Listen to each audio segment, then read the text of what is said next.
पाठ 2.3 अपनी अपनी बीमारी। इनका लेखक है श्री हरिशंकर परसाई जी। आइए शीर्षक का अध्ययन करते हैं। बीमारी शब्द को लेखक ने इन संदर्भों में प्रयोग किया है जैसे महत्वाकांक्षा, अपेक्षा, प्राणघातक आदि संदर्भों में इनका प्रयोग किया गया है। अपनी अपनी बीमारी व्यंग विधा से संबंधित है।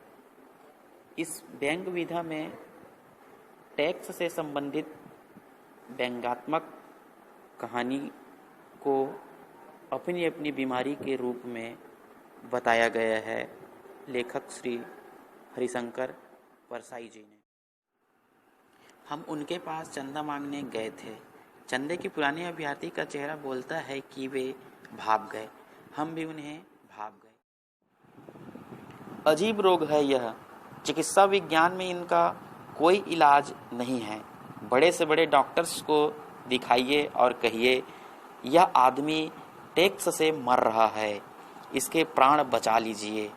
वह कहेगा इसका हमारे पास कोई इलाज नहीं है। लेकिन इनके भी इलाज करने वाले होते हैं, मगर वे एलोपैथी या होम्योपैथी पढ़े नहीं होते हैं। इसकी चिकित्सा पद्धति अलग है।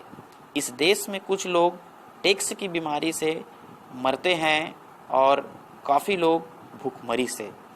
टेक्स की बीमारी की विशेषता यह है कि जिसे लग जाए वह कहता है हाय हम टेक्स से मर रहे हैं, और जिसे न लगे वे कहता है हाय हमें टेक्स की बीमारी ही नहीं लगती।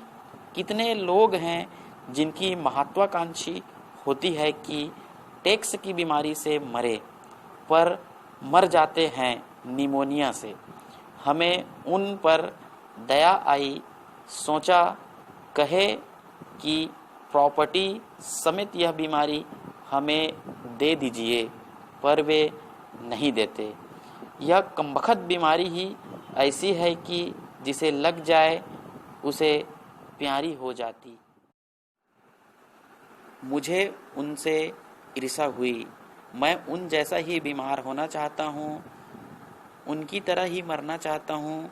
कितनी अच्छा होता अगर शोक समाचार में ये छपता। बड़ी प्रसन्नता की बात है कि हिंदी के व्यंग लेखक श्री हरिशंकर परसाई जी टेक्स की बीमारी से मर गए। वे हिंदी के प्रथम लेखक हैं जो इस बीमारी से मरे। इस घटना की समस्त हिंदी सागर गौरवान्वित है। आशा है कि आगे लेखक इसी बीमारी से मरेंगे। अगर अपने भाग्य में या कहाँ, अपने भाग्य में तो चुट्टी बीमारी से मरना लिखा है। उनके दुख देखकर मैं सोचता हूँ दुख भी कैसा कैसा होता है। अपना दुख भी अलग होता है। उनका दुख था कि टैक्स मारे डाल रहा है।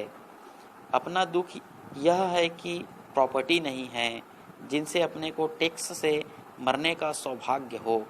हम कुल 50 रुपए चंदा न मिलने से दुख में मरे जा रहे हैं। तभी एक बंधु अपना दुख बताने लगता है। उसने 8 कमरों का मकान बनाने की योजना बनाई थी। 6 कमरे बन चुके हैं। 2 के लिए पैसे की तंगी आ गई। वह बहुत बहुत दुखी है। वह अपने दुख का वर्णन करता है। मैं प्रभावित नहीं होता, मगर उसका दुख कितना विकट है कि मकान को 8 कमरों का नहीं रख सका। मुझे उसके दुख से दुखी होना चाहिए, पर नहीं हो पाता। मेरे मन में बिजली के बिल के 40 रुपए का खटास लगा है। दूसरे बंधु पुस्तक विक्रेता है। पिछले साल 50,000 की किताबें पुस्तकालयों में बेची थी। इस साल 40,000 की बिक्री हुई। कहते हैं बड़ी मुश्किल है, सिर्फ 40,000 की किताबें इस साल बिकी। ऐसे में कैसे चलेगा। वे चाहते हैं मैं दुखी हो जाऊं, पर मैं नहीं होता। उसके पास मैंने अपनी 100 किताबें रख दी थी, वे बिक गई। मगर जब मैं पैसा मांगता हूँ तो वे ऐसे हंसने लगते हैं जैसे मैं हास्य रस पैदा कर रहा हूँ। बड़ी मुश्किल है हम व्यंगकारों के लिए वह अपने पैसे मंगे तो मंगे। वे तीनों प्रसन्न है कि मैं उनके दुखों से आखिर दुखी हो ही गया। तरह तरह के संघर्ष में तरह तरह के दुख है। एक जीवित रहने का संघर्ष है और एक संपन्नता का संघर्ष है। एक न्यूनतम जीवन स्तर न कर पाने का दुख है, एक पर्याप्त संपन्नता न होने का दुख है। ऐसे में कोई अपने टूटे दुखों को लेकर कैसे बैठ गया? सबका दुख अलग अलग होता है और भिन्न भिन्न दुखों का अनुभव करते हैं। कोई बेईमानी को देखकर दुखी है, किसी के पास रुपए की कमी है, किसी के पास कमरों की कमी है, कोई बिक्री से परेशान, कोई बिजली बिल से परेशान। सबके दुख अलग अलग होते हैं। बेईमानी, घर, बिल आदि दुखों का अनुभव किया है। परिवार में कोई बीमार, कोई बेईमानी, कोई रोजी रोटी की चिंता आदि से दुखी है। उसके दुख को दूर करने के लिए उन्हें सांत्वना, सलाह और मार्गदर्शन की आवश्यकता है। मेरे मन में फिर वही लालसा उठी है कि वे सज्जन प्रॉपर्टी समेत अपनी टैक्स की बीमारी मुझे दे दे और मैं उससे मर जाऊं। मगर वे मुझे यह चांस नहीं देंगे।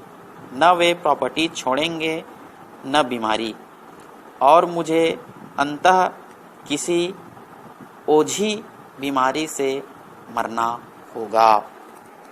टैक्स की बीमारी से लेखक इसलिए मरना चाहता है, समाज का एक सम्मानी व्यक्ति बनना चाहता है और टैक्स से उसकी सामाजिक महत्ता और आर्थिक स्तर का आकलन होगा। इसीलिए लेखक हरिशंकर प्रसाई जी ने टैक्स की बीमारी से मरना चाहता है।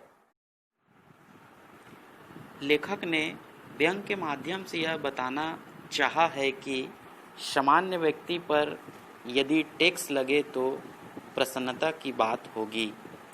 लेखक ने टैक्स चोरी करने वालों पर व्यंग कसा है कि अपार धन संपत्ति होने के बाद भी टैक्स देने में आनाकानी करते हैं।